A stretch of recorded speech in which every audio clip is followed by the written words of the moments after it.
All right, Coach, your team comes into this week riding a 4-game win streak. I know that's not something you guys emphasize, but just kind of talk about how much easier things become when you guys are winning, how that kind of overflows into practice and your preparation. I was just proud of getting 2 road wins in this conference, honestly, to go to Northern, which is a long trip for us here in Oxford, and then to head into Bowling Green, who obviously is playing better. You know, at their home floor is difficult to play at the Stroh Center. Really fortunate to come out with 2 wins. And it's big coming into this week when we host Toledo and Buffalo, 2 of the top teams in the league, not only this season but historically. So we're going to have to obviously clean up some things. We weren't great against Bowling Green, give Bowling Green credit for that. But Toledo is a team that has been, you know, a little bit up and down, but we know the talent they have on the floor and what they're capable of. So we're going to have to play a much better 40 minutes. Last week you saw 2 different types of wins, obviously a 15-point win on Wednesday, a much tighter game on Saturday. Do you like kind of seeing your team play different kinds of games, kind of getting the different experience? Because certainly the MAC tournament, you could see any team, any sort of game.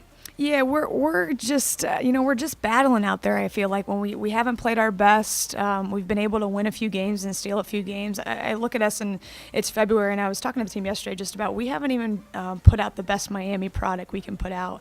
The goal is to start now to peak and to keep improving, especially in these last few weeks of the season.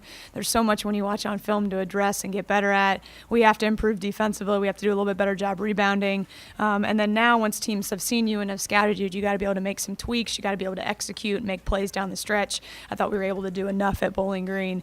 But yeah, it's not going to get any easier. But we're excited. This is the fun part. I think they're excited, you know, as a group to win. We celebrate the wins around here. You know, we're here to build this culture and this new standard.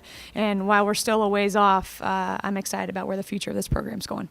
Obviously, Kendall and Lauren have been their usual selves lately, but you've gotten some second and third scoring a little bit with Kayla, Leah, and Savannah. Just kind of talk about what they've done to kind of step up recently to help your team. I'm really proud just seeing Leah and Kayla step up their games. They've worked extremely hard this year. We've talked about across the board of us just being consistent in what you do, getting into the gym, watching film with your coaches, and whether that translates immediately to how you play or wins and losses. I'm not really concerned about that. It's about the process of what good players do, and they've hung in there. Sometimes you got to go through rough stretches where you don't shoot it well.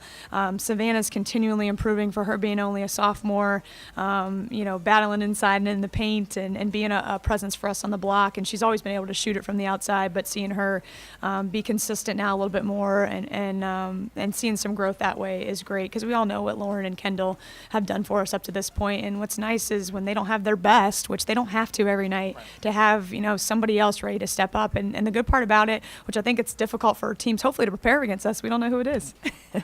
Now to the matchup Wednesday, Toledo. What can you tell us about the Rockets? Toledo's really the big 3. I mean, you talk about Bravo Harry, you talk about Boyd at the point, McIntyre inside. I mean, each one of them can put up big numbers. I mean, you talk about Boyd, who runs the show for him, and she had 19 rebounds one game. McIntyre's, you know, top in the country in field goal percentage, and then they have enough pieces around them and a heck of a coach that, you know, are deadly when they come into your building. So we have a ton of respect for them and what they do, and we're going to try and, you know, improve defensively and try and, you know, stop them from the inside out and, you know, kind of see what happens and see if we can improve from Bowling Green. The Saturday against Buffalo, obviously a huge matchup to prepare for, but you've got the Love on Our Care Weekend, obviously a unique opportunity, a unique fundraiser for your team to works with all cancers and stays right in the local community. Just kind of talk about that, the efforts so far, and what we might see on Friday and Saturday, how people can get involved. We're so thrilled about this weekend, and we've been working months and months on this initiative to support women in our local Oxford community battling cancer, and we've teamed up with President Crawford and the rest of the university, women's basketball, our entire athletic department, to see how much money we can raise to give back to the women here in the community. And it's awesome. I mean, from T-shirt sales to silent auctions. I know the night before in the men's game, Wally Zerbiak's coming into town, which is pretty cool, a legend here. And, you know, obviously Buffalo's coming into town, which is top in the East. So it's going to be an exciting day. Our team has worked hard outside of just the basketball side of things, helping raise money and getting their voices out and explaining the cause. And all the proceeds go directly to these women. And it's anything from paying medical bills to providing them with wigs and care packages and stuff to make just like their fight a little bit more comfortable, and then also honoring the survivors who have battled through this. So I'm thrilled that women's basketball is at the forefront of this, along with Dr. Crawford and Renata and Miami University, and we hope that, you know, we can get a few more fans in the stands and then also raise a whole lot of money to support this. All right, thanks, Coach. Good luck this week. Thank you.